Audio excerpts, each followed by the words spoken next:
Party ticket కోసం lobbying చేసేవాళ్లు ఉంటారు. అవసరమైతే పార్టీకే ఫండ్ ఇస్తామని ఆఫర్ చేసేవాళ్లు ఉంటారు. ఒక్క ఛాన్స్ ఇవ్వాలని బతిమాలే వాళ్ళు ఉంటారు. ఒక లీడర్ మాత్రం రివర్స్ లో పోతున్నారు. టికెట్ మీరే ఇవ్వాలి, ఖర్చుకు పైసలు కూడా మీరే ఇవ్వాలని పట్టుబడుతున్నారట. అధికార పార్టీ కాంగ్రెస్ లో సంగారెడ్డి మాజీ ఎమ్మెల్యే జగ్గారెడ్డి స్టైలే వేరు. మొన్నటి అసెంబ్లీ ఎన్నికల్లో సంగారెడ్డి నుంచి పోటీ చేసి ఓడిపోయారు. గెలిస్తే మంత్రినైతా అనే నమ్మకం ఉండే, కానీ సీన్ మారింది. జగ్గారెడ్డి మాజీ ఎమ్మెల్యే అయ్యారు. మాజీ ఎమ్మెల్యే అయినా తన స్టైల్లో మాత్రం తగ్గడం లేదట జగ్గారెడ్డి.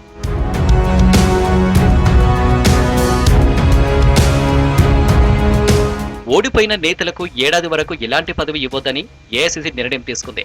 రాబోయే లోక్సభ ఎన్నికల్లో పోటీకి సై అంటున్నారట జగ్గారెడ్డి. బయటకి చెప్పకపోయినా ప్రదేశ్ ఎన్నికల కమిటీ మీటింగ్ లో మాత్రం మెదక్ ఎంపీ టికెట్ తనకే ఇవ్వాలని కోరారట. అంతేకాదు ఎన్నికలయ్యే ఖర్చు కూడా ఇవ్వాలని ముఖ్య నేతలకు చెప్పినట్లు టాక్. అయితే ఆయన రిక్వెస్ట్ చేయలేదట. ఆర్డర్ గా చెప్పినట్లు పార్టీలో గుసగుసలు వినిపిస్తున్నాయట.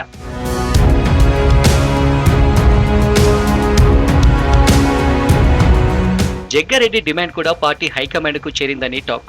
ఆ మధ్య ఢిల్లీకి ఒంటరిగా వెళ్లిన జగ్గారెడ్డి రాహుల్ గాంధీ టీంకు AICC general secretary KC Venugopal కు చెప్పినట్లు సమాచారం. భారత్ జోడో టైంలో రాహుల్ కు జగ్గారెడ్డి దగ్గరయ్యారు.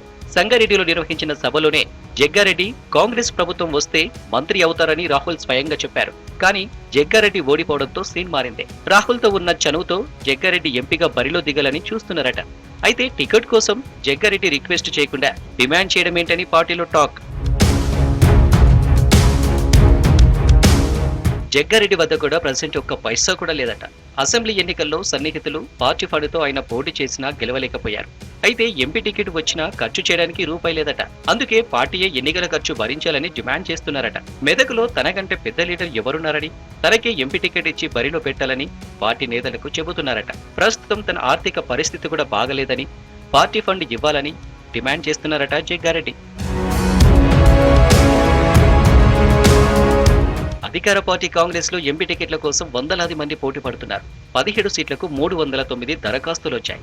పార్టీ నేతలు, వ్యాపారవేత్తలు, సినీ నిర్మాతలు, ప్రభుత్వ ఉద్యోగులు, ఇతర పార్టీల నేతలు కూడా కాంగ్రెస్ టికెట్ కోసం క్యూ కడుతున్నారు. అయితే జగ్గారెడ్డి మాత్రం అప్లై చేయకుండానే టికెట్ కావాలని అడగడమే విచిత్రంగా ఉందట. అంతేకాదు ఎన్నికల ఖర్చుకు డబ్బు ఇవ్వాలని డిమాండ్ చేయడం పార్టీలో ఇంట్రెస్టింగ్ గా మారిందట.